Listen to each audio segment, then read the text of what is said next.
Hello everyone, welcome back to the channel. तो आज है 1 अगस्त एंड 1 अगस्त के अंदर द हिंदू न्यूज़पेपर में जो भी इम्पोर्टेंट आर्टिकल्स और न्यूज़ आए हैं वो आज के इस वीडियो के अंदर हम कवर करेंगे। सबसे पहला जो न्यूज़ है वो है हमारा एक वायरस से रिलेटेड, वो है चांदीपुरा वायरस। तो एक एक विलेज है जिनके नाम पे क्या है, जिसके नाम पे ये वायरस का नाम रखा गया है। तो इसका क्या क्या सिम्टम है, क्या ट्रीटमेंट अवेलेबल है और ये वायरस है क्या, इसके बारे में जो हम लोग पढ़ेंगे। दूसरा एक टॉपिक है हमारा स्मॉल मॉड्यूलेटर रिएक्टर्स, जो कि न्यूक्लियर पावर प्लांट के रूप में जो हमको पढ़ना है कि कन्वेंशनल न्यूक्लियर पावर प्लांट के बजाय अगर हम स्मॉल मॉड्यूलेटर रिएक्टर्स को डेवलप करें तो उसके बेनिफिट्स क्या क्या होंगे।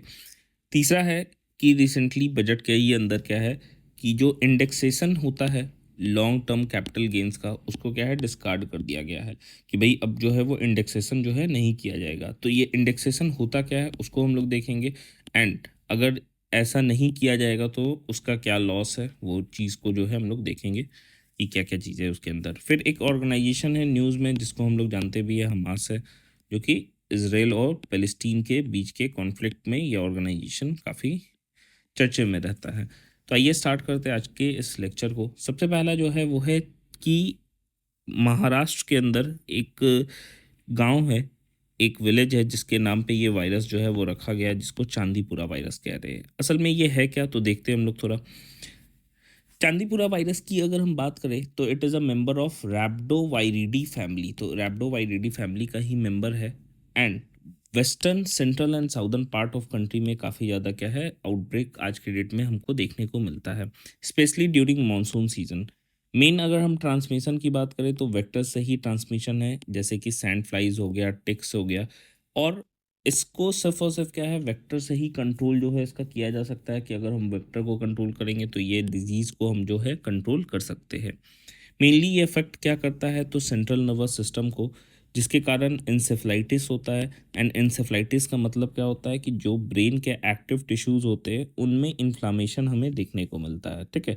तो इंसेफेलाइटिस कहने का मतलब जहाँ पे भी आइटिस लगा रहेगा, जैसे हेपेटाइटिस मतलब लिवर का इन्फ्लामेशन, उसी तरह ब्रेन के इन्फ्लामेशन को हम लोग एन्सेफलाइटिस कह रहे हैं। तो डिजीज़ जो है वो काफ़ी रैपिड हो सकता है, जैसे कि अगर कोई भी इंसान जिसको ये डिजीज़ हो गया या ये वायरस अटैक करता है तो सुबह में क्या है फीवर, हाई फीवर रहेगा और शाम तक उसके किडनी और लिवर जो है वो अफेक्ट होना स्टार्ट हो जाते हैं। एंड जनरली ये क्या है देखने को हमें मिल रहा है कि भाई ये जो 15 साल से कम उम्र के बच्चे हैं वो ज़्यादा प्रोन है, ज़्यादा वल्नरेबल है इस वायरस के लिए। अगर हम सिम्टम्स की बात करें तो नॉर्मली इनिशियली देखा जाए तो फ्लू लाइक कैरेक्टर्स ही देखने को मिलते हैं, जैसे कि फीवर होना, बॉडी एक होना, हेडेक होना, ये सारी चीज़ें। धीरे धीरे क्या है कि सीजर्स आना स्टार्ट हो जाते हैं, एंड इंसेफ्लाइटिस भी जो है वो एक लेटर स्टेज में हमको देखने को मिलता है। रेस्पिरेटरी डिस्ट्रेस होगा, ब्लीडिंग टेंडेंसीज होगा, या हम कह सकते हैं कि एनीमिया यानी कि लॉस ऑफ ब्लड, जो ब्लड की जो है वो कमी भी बॉडी के अंदर देखने को हमें मिलता है। This infection progresses rapidly after encephalitis. Encephalitis जैसे ही सिम्टम के रूप में नजर आएगा, विच में then lead to mortality within 24 to 48 hours of hospitalization. तो इंसेफ्लाइटिस पे क्या है हॉस्पिटलाइजेशन जो है वो किया जाएगा, एंड उसके 24 से 48 घंटा यानी कि 1 से 2 दिन के अंदर क्या है मॉर्टेलिटी भी हो जा रहा है, यानी कि डेथ जो है वो भी हो जा रहा है। ट्रीटमेंट की अगर हम बात करें तो it can only be manage symptomatically, यानी कि सिम्टम्स का ट्रीटमेंट है। डिजीज़ का जो है वो ट्रीटमेंट अभी तक अवेलेबल नहीं है, क्योंकि कोई भी स्पेसिफिक एंटी रेट्रोवायरल थेरेपी या वैक्सीन अवेलेबल नहीं है इस चांदीपुरा वायरस के ट्रीटमेंट के लिए। तो सिंपली अगर हम देखें तो आज के डेट में हमारे पास क्या है सिम्टोमेटिकली ट्रीटमेंट अवेलेबल है कि भाई जो सिम्टम दिख रहा है उसके ड्रग्स या उसके दवा जो है उसी के अनुसार जो है ट्रीटमेंट किया जा रहा है, लेकिन इस पर्टिकुलर वायरस का भी कोई ऐसा वैक्सीन या ट्रीटमेंट अवेलेबल नहीं है। तो इसमें इतना ही था। नेक्स्ट जो है वो है कि प्रॉब्लम पावर से रिलेटेड, जो हमारा एनर्जी डिमांड है उसको हम पूरा कर सकते हैं बाय स्मॉल मॉड्यूलर रिएक्टर्स के थ्रू, ठीक है। तो स्मॉल मॉड्यूलर रिएक्टर्स जो है वो बेसिकली है क्या, ये हमको देखना है। तो ये एडवांस न्यूक्लियर रिएक्टर्स है जिनका power capacity up to 300 megawatt per unit जो है वो है। मतलब एक जो है स्मॉल मॉड्यूलर रिएक्टर्स का जो हम कह सकते हैं कि कैपेसिटी है वो 300 मेगावाट तक हो सकता है। Which is about 1/3 generating capacity of traditional nuclear power reactors. तो यहाँ पे अगर हम लोग फिगर में भी देखें तो लार्ज कन्वेंशनल रिएक्टर का जो पावर कैपेसिटी है वो लगभग 700 प्लस मेगावाट रहता है। स्मॉल मॉड्यूलर रिएक्टर्स का क्या है आपका अप टू 300 मेगावाट है, माइक्रो रिएक्टर का अप टू 10 मेगावाट है। तो इसकी तुलना में ये क्या है 1/3 है, लेकिन इसका फ़ायदा भी है क्योंकि ये क्या है कि लो कार्बन इलेक्ट्रिसिटी जो है लार्ज अमाउंट में प्रोड्यूस करने का कैपेसिटी एसएमआर जो है हमारा यानी कि स्मॉल मॉड्यूलर रिएक्टर जो है वो रखता है। इसमें क्या क्या चीज़ें हैं, स्मॉल है, स्मॉल क्यों कह रहे हैं क्योंकि अगर हम साइज़ वाइज कंपेयर करें तो कन्वेंशनल पावर जो न्यूक्लियर पावर रिएक्टर्स होते हैं उससे काफ़ी ज़्यादा सिग्निफिकेंटली साइज़ में छोटे होते हैं। मॉड्यूलर मतलब कहने का मतलब क्या हो गया कि इनको पार्ट वाइज पार्ट करके क्या है ट्रांसपोर्ट किया जा सकता है एक यूनिट से या एक लोकेशन से क्या है दूसरे लोकेशन में, और फिर वहाँ पहुँच के असेंबल जो है वो किया जा सकता है। रिएक्टर्स है क्योंकि ये क्या है हार्नेस कर रहा है न्यूक्लियर फिजन रिएक्शन को ताकि हीट जनरेट कर सके और हीट के चलते क्या है एनर्जी जो है वो प्रोड्यूस कर सके। ठीक है, तो सिंपली स्मॉल है, मॉड्यूलर है एंड रिएक्टर्स है। और मॉड्यूलर होने का काफ़ी ज़्यादा फ़ायदा है कि ट्रांसपोर्टेशन जो है वो एक जगह से दूसरी जगह हो सकता है।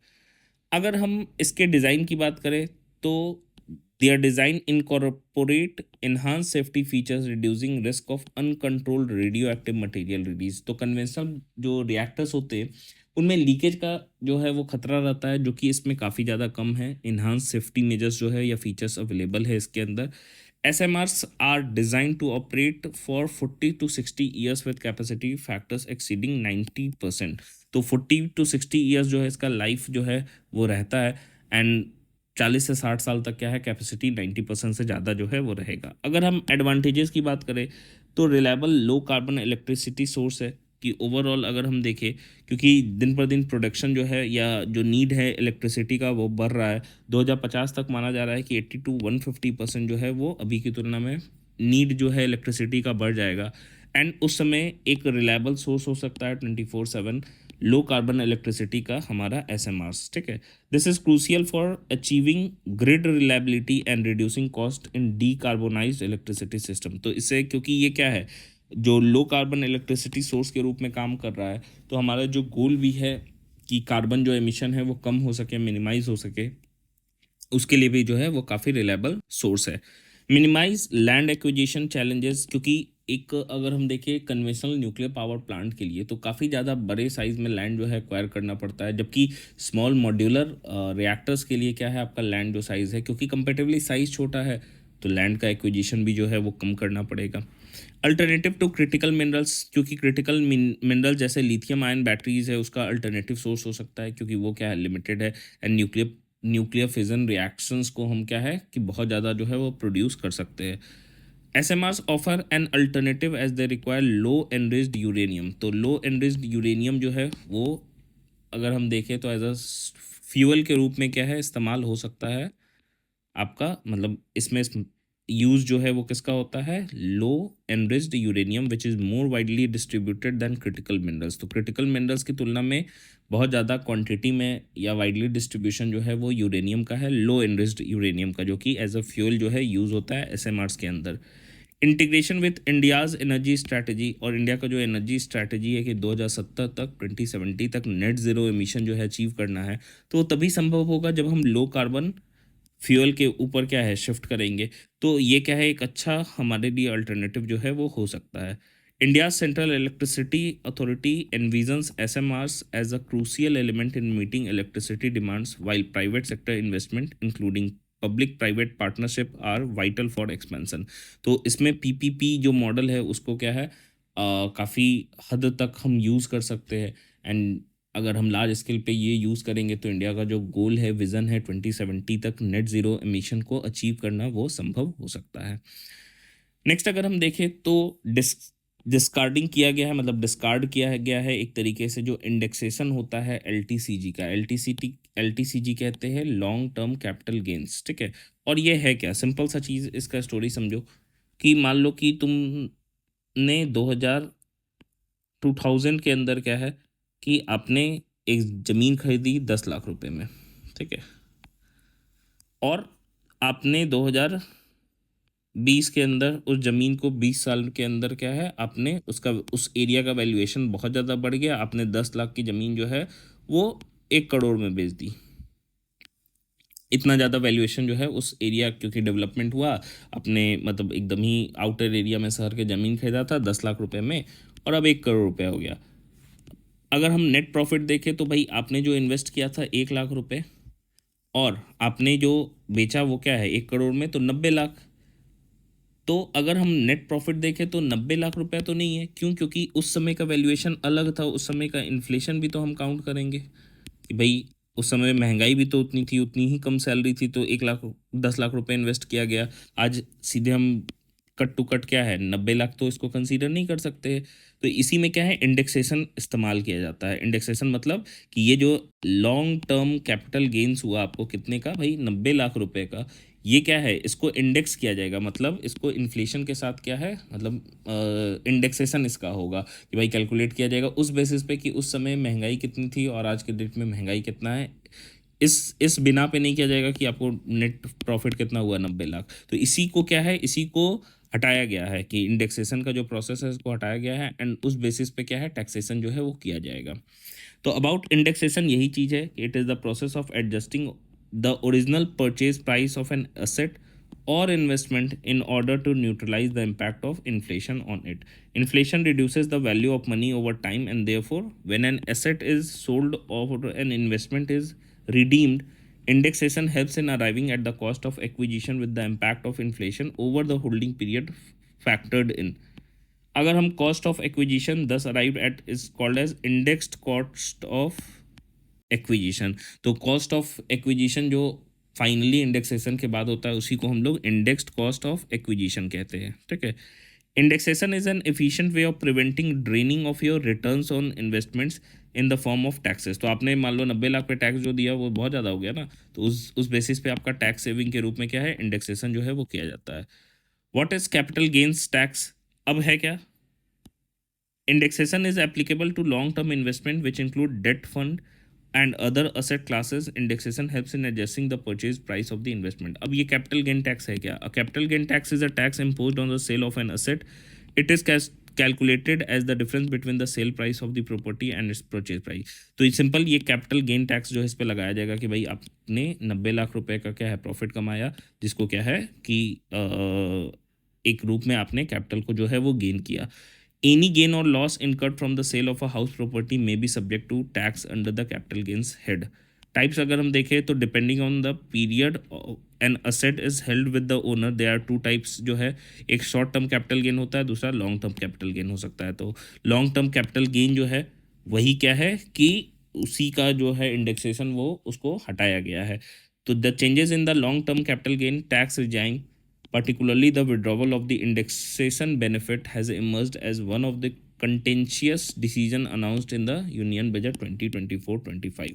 तो ये इस साल के बजट में क्या है कि indexation long term capital gain का क्या जो है उसको हटा दिया गया है। तो यही था इंडेक्सेशन। तो बेसिकली हमने पढ़ लिया कि क्या क्या चीज़ें हैं उसके अंदर। नेक्स्ट देखो, एक ऑर्गेनाइजेशन है जिसको हम लोग हमास कह रहे हैं। तो हमास क्या है, एक पैलेस्टीनियन पॉलिटिकल आर्म्ड ग्रुप है जो कि 1987 में जो है इसका फॉर्मेशन जो है वो हुआ था।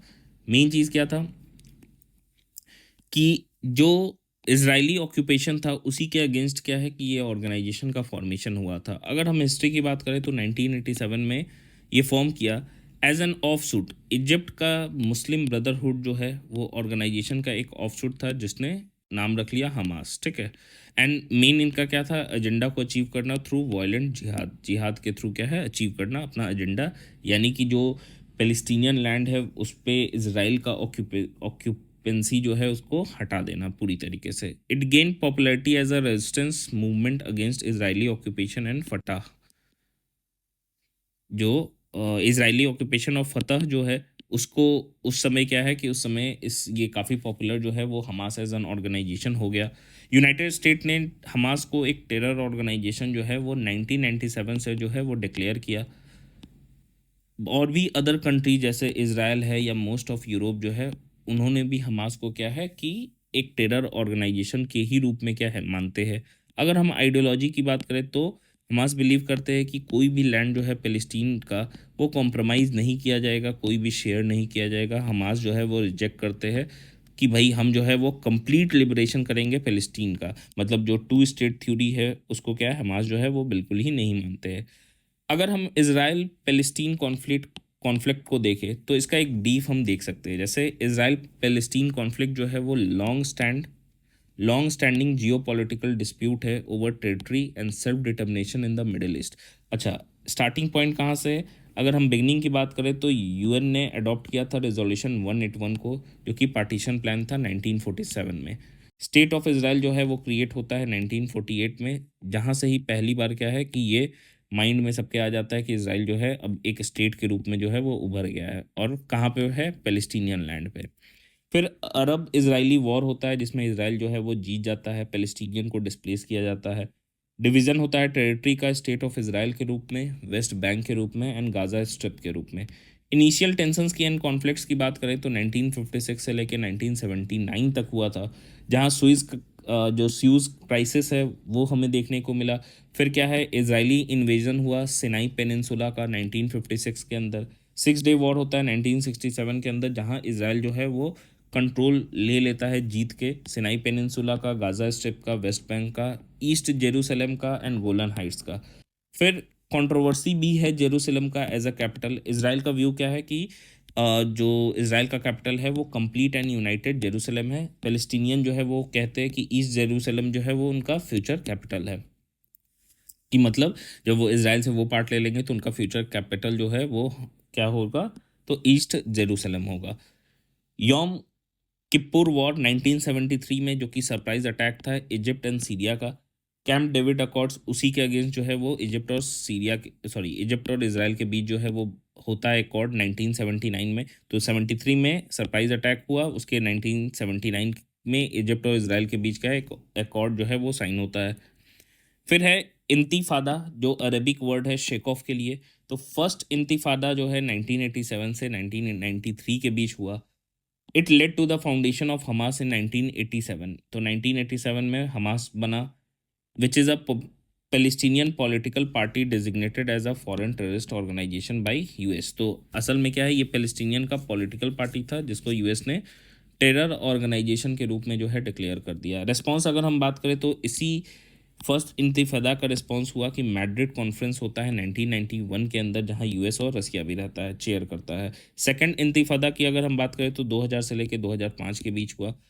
लेटेस्ट एक्सकेलेशन जो है 2023 के अंदर हुआ, is being called the beginning of the third intifada. तो जो टेंशन है उसी को इंतिफादा कह रहे हैं, जो शेक ऑफ हम कह रहे हैं। तो फर्स्ट जो है 1987 से 1993 के बीच हुआ, दूसरा जो है वो 2000 से लेकर 2005 के बीच हुआ, और तीसरा माना जा रहा है कि 2023 के अंदर जो है 2023 के अंदर जो कॉन्फ्लिक्ट हमें देखने को मिला वो थर्ड इंतिफादा है।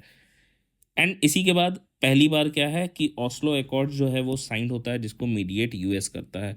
फर्स्ट ऑस्लो अकॉर्ड जो है 1993 में बना आफ्टर द फर्स्ट इंतिफादा, जहां इस्टेब्लिशमेंट हुआ framework for Palestinian self governance का इन वेस्ट बैंक एंड गाज़ा। तो गाज़ा जो स्ट्रिप है और वेस्ट बैंक है, वहाँ पे क्या है, पैलेस्टीनियन सेल्फ गवर्नेंस जो है वो इस्टेब्लिश हुआ।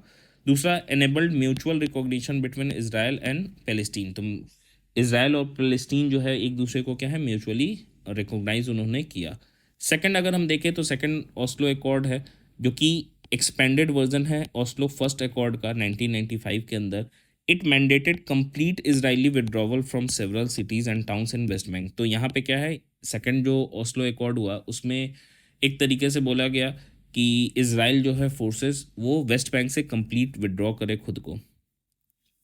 अगर हम 2000 के बाद के कॉन्फ्लिक्ट एंड रेस्पॉन्सेज की बात करें तो 2013 के अंदर यूएस लेड पीस प्रोसेस जो है वो स्टार्ट होता है। 14 से लेकर 18 के बीच गाज़ा कॉन्फ्लिक्ट जो है वो स्टार्ट हो चुका था। Palestine announced break from territorial divisions under Oslo accords 2015। तो 2015 के अंदर जो ऑस्लो अकॉर्ड हुआ था, जिसके थ्रू क्या है म्यूचुअल रिकॉग्निशन हुआ था, उसको क्या है पैलेस्टीन ने ब्रेक किया कि भाई हम जो है इसको नहीं मानते हैं। 2018 से लेके 20 तक में यूएस ने क्या है कैंसिल कर दिया जो फंडिंग प्रोवाइड, क्योंकि पैलेस्टीन ने जो है वो ब्रेक ऑफ किया था। तो पैलेस्टीनियन रिफ्यूजीज़ के लिए जो फंडिंग था under UN relief and works agency, तो वो उसको क्या है यूएस ने उसको कैंसिल कर दिया है। यूएस ने प्रपोज किया पीस टू प्रॉस्पेरिटी प्लान को, एंड 2020 के अंदर अब्राहम अकॉर्ड जो है वो होता है। 22 से लेकर 23 के बीच में इसराइल ने रेड किया जेनिन रेफ्यूजी कैंप पे। हमास जो है वो लॉन्च किया उन्होंने operation Al Aqsa flood, and Israel ने लॉन्च किया ऑपरेशन आयरन सॉर्ड्स। दोनों ही 2023 के अंदर जो है वो लॉन्च हुआ। इसराइल ने आज के डेट में अगर हम देखें तो स्टेट ऑफ वॉर जो है वो डिक्लेयर कर दिया है। इंडिया का स्टैंड जो है, इंडिया सपोर्ट करता है टू स्टेट सॉल्यूशन को, एंड जो रिसेंट अटैक हुआ था हमास के द्वारा इसराइल पे, उसको इंडिया ने कंडेम भी किया था। अगर हम मैप के थ्रू देखें तो ये वाला पूरा रीजन हमारा क्या है, इसराइल है। इसराइल में ये वाला पार्ट जो है गाज़ा स्ट्रिप हो गया, ये वेस्ट बैंक हो गया, यहाँ पे डेड सी है, ये है सी ऑफ गैलीली है, ये है मेडिटेरेनियन सी, लेबनान है, ये है सीरिया, जॉर्डन है, इजिप्ट है। तो ये नेबरिंग कंट्रीज़ हो गए आपके इसराइल के। इजिप्ट हो गया, जॉर्डन हो गया, सीरिया हो गया, लेबनान हो गया, एंड दूसरा मेडिटेरेनियन सी हो गया। ठीक है, तो एरिया अगर हम कंट्रोल की बात करें तो गाजा स्ट्रिप के अंदर ये वाला पार्ट जो है वो कंट्रोल के अंदर, हमास के अंदर जो है वो कंट्रोल के अंदर है। ठीक है, तो इतना ही था आज के न्यूज़ के अंदर। तो thank you so much. And इस सेशन के पीडीएफ को आप यहाँ से क्या है हमारे इस चैनल से डाउनलोड कर सकते हैं, अननोन आईएएस करके है, ये इसका यूज़र नेम है।